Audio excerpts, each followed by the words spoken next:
All right, here is the man of the hour. The first two games being dealt with quite handily by StarTale.PartinG. He's the light blue Protoss up in the top left of Entombed Valley. And now we have the newcomer in here for Prime. It's going to be MarineKing, who basically doesn't really need much other introduction.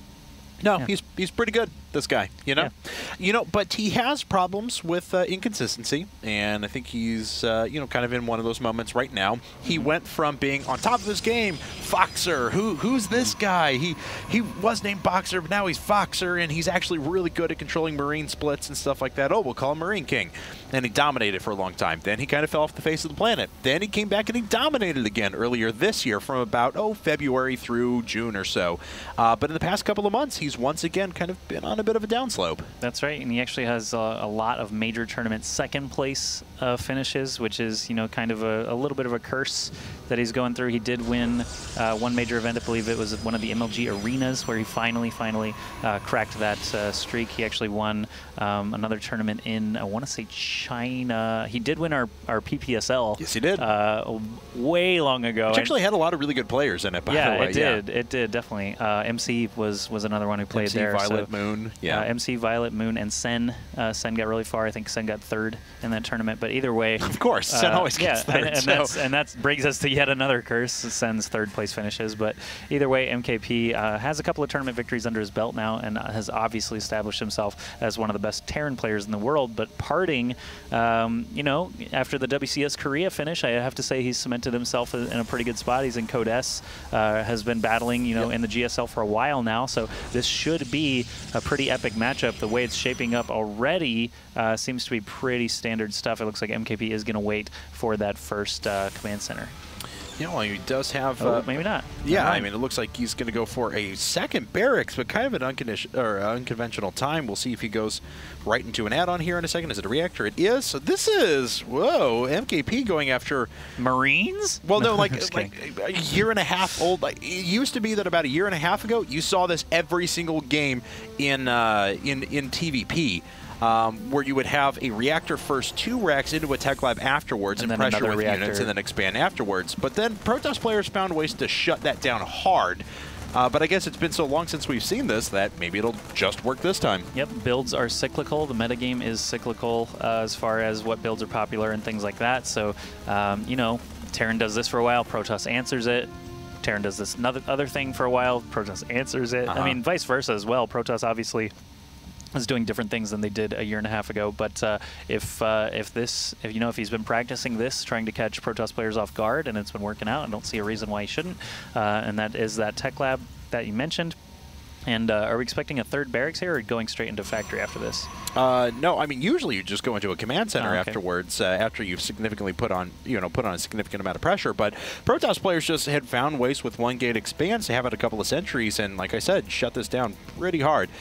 As we can see, though, PartinG's adding on his second and third gates very early on at the 27 supply mark, so he is worried about pressure coming his way. So this is a pretty good read by him. It is MarineKing. I mean, you can expect some sort of pressure, I suppose. And he did see both the barracks, so he knows exactly what's going on. Okay, yep, he's definitely preparing quite well. You can see him actually still cranking out some units. He is going to stick to Stalkers for the time being. He's probably got a plan for his gas. We can see soon if a sentry is going to pop out of there with the next set of minerals. But 2 more gateways being added on, so that's going to put him up to 3, I believe, right? Yeah, 3. And this Zealot already hanging out the Zelnaga Tower has seen the first troop of Marines and that first Marauder. I don't believe he's gotten concussive shell yet, though.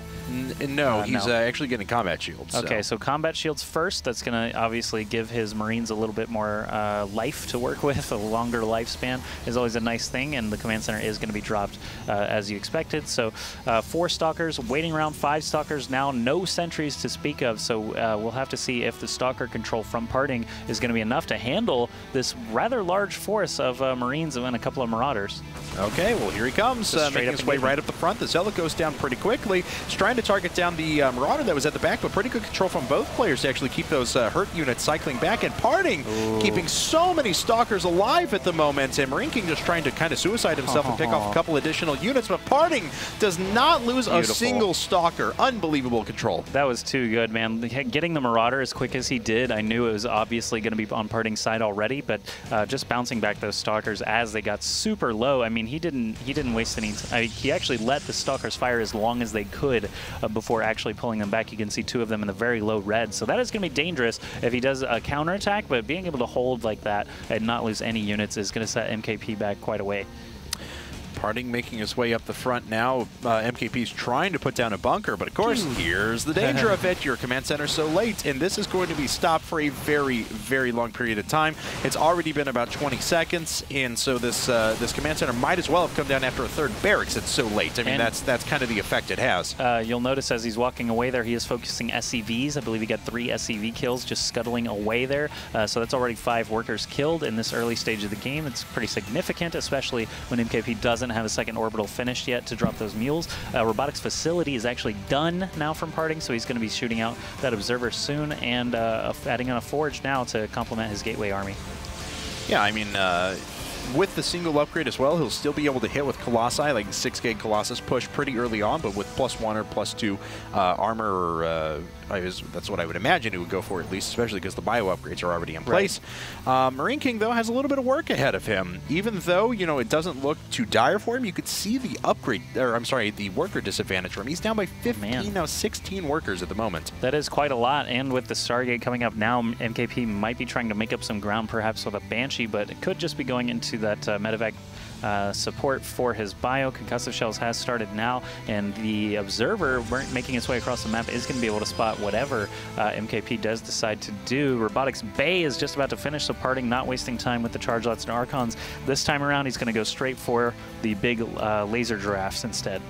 Yep, well, they're pretty good, I have to say. They kill a lot of things very, very quickly. They're very adept at mowing through bio units. PartinG does pick up on this, though. He knows the forces are running across the map. Not moving that Stalker. Okay, there we go. Thank you. Could actually stem up a couple of units. Does he have Concussive Shell? No, never mind. If he had Concussive Shell done, he could have done that. The Observer sees everything, though. It's going to pick up on the 3rd barracks finishing up. It's going to pick up on all the upgrades in place. So nothing's really hidden from PartinG at the moment. This is not an SCV pull from MKP, though, so just purely trying to do damage with units. Yep, he's going to go investigate and see if there's a 3rd base he can try to take advantage of, or just break down these destructible rocks. And on this side, PartinG really can't do anything about it, even though he knows it's happening. He's going to go ahead and set up with the Zealots in the front, sentries in the back, ready to drop some force fields as soon as that rock finishes up. And now he's just going to not waste any time. The Colossus, I don't believe, has extended thermal lance. No. So he is actually going to have to drop some force fields, but the Colossus does get its damage in quite a bit, and MKP does not get the chance to try and power it down. Wow, and MarineKing, that attack did not work out at all for him. So he has got, I mentioned he had some ground to cover before, but now it's even more on him to try and make this up. We've been seeing more Protoss players doing this lately, though, which is make one Colossus, try and get Vikings out of your opponent, immediately switch into Charge Lot Archon afterwards, as we have the Templar Archives and we have the Charge being researched out of the Twilight Council already on the way. That's right. All these upgrades certainly going to help PartinG as well. MarineKing has a lot of ground to make up. He's building those Vikings to try and deal with the Colossi. He's got Marauders still coming out as well. 2 more barracks being added on, trying to just keep up everywhere, but PartinG is going to mix it up actually with that Templar Archive. He can start to make Archons and of course research Psystorm, so if a bunch of Vikings do come out, he can make that switch pretty quickly. Now MarineKing did see that Immortal as well, and he importantly should have noticed that there wasn't an Immortal in the unit composition before, and that should tip him off to kind of what's happening, and hopefully those will be the last 2 Vikings he produces, and he'll go back into medevacs afterwards. Because otherwise, if he doesn't, he'll be drastically behind. Yeah, he is actually not building any more air units at the moment, and he is actually just fitting all his barracks with add-ons. Looks like PartinG really just wants to bide his time. I don't think he actually has the strong urge to try and expand. MarineKing also has not built a 3rd command center yet, so these guys are basically just attacking. Oh man, so yeah, 2 more Vikings. No real Colossi to speak of on PartinG's behalf, and we do have Psystorm being researched now, so he is actually going to flip that switch and go for the different strat here. Yeah, absolutely, and that's everything he wants to do. Good thing that those Templar weren't seen. He tried to walk out there a second, but not sure what he wanted to accomplish with that. But Charge Light Archon is going to be the order of the day, and even just a little bit of splash, if he's able to catch a few units, is going to be so great for him. He scans, he sees the Templar sitting at the back, but he did finish up Vikings number 5 and 6 already. All right, and even the Vikings that he did have got destroyed trying to get close to that Colossus. There are still some in the air, obviously. Yeah, not being too effective. Parting has a nice entrenched position. It looks like MKP wants to pull his SCVs, but doesn't know how. Oh, he lifted his supply depots? That is very uncharacteristic. And now all of his bio units can't rally out. No.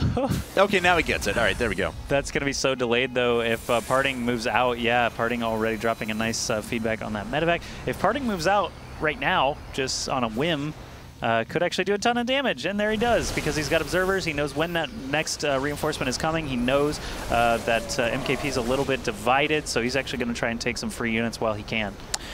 Wow, and charge lots can just cleave through units so quickly. +2 armors coming up at the moment. MarineKing only has +1 weapons finished up for his ground forces. The Vikings are doing some pretty good damage. Now the storms are starting to fall, though. Right, but these Vikings are going to be dead weight here in just a second. So they're dropping down now, but they're just getting torn up by charge lots. It's not even close. MarineKing does have a pretty stout force, and if he can kite well, maybe he can start to whittle down the number of units that are sitting here. Still 5 seconds away, though, before any storm is going to pop up on that Templar again. I was just watching that Archon soccer ball during the last part of that engagement. He got bounced all the way down the ramp and back up before finally getting finished. But yeah, MarineKing not looking to expand. I mean, he lost a lot of SCVs, so he might as well bring the rest as we see all the other SCVs. I mean, why even leave the 3? I mean, you gotta do what you can, but Parting is in such a superior position right now. Obviously, he can pull his probes when he sees all the SCVs, and he'll still have a pretty equal count as far as army and everything. So here we go. We can see that big blue blob for MKP trying to make something happen here soon. Okay, well, the Templar do have Storm sitting at the back, and it looks like MKP is going to try and go around the side. Let's see. This is pretty much it, ladies and gentlemen. Here it comes down to this engagement. MarineKing eats a Storm off to the side. The charge lots are getting in and engaging with pretty much everything, and things thus far are looking pretty bleak for MarineKing. He is just getting mowed through. And Parting looks like he's basically sealed the deal on a 3rd game in a row. Yes, there's the GG for MarineKing, and Parting off to a 3-0 start for StarTale against Prime. Yeah, some pretty good players in there too, I have to say. I mean, that was MarineKing, that was Maru in there. And up next is, let's see here, oh wow, a very, very strong Terran player as well. Going to be our next contestant on IPL Fight Club. It is Byun. They're throwing in a 3rd Terran player against Parting. No against Zerg. a PvT specialist. I mean, their only Zerg player is Boong Boong, really, that's of merit. Yeah. And he's Anyang as well, but Anyang's retired, so oh, you're right. You're 100% correct. All they've got really is Boong Boong, and he's good, but he's not on the same caliber, I think, as Maru or MarineKing, and I don't imagine that Prime wants to try and serve him up. So Byun, I mean, they only have 2 players left to use, so Byun and Creator, typically those 2. So we'll see how Byun does against Creator when we come back from the other side of this break.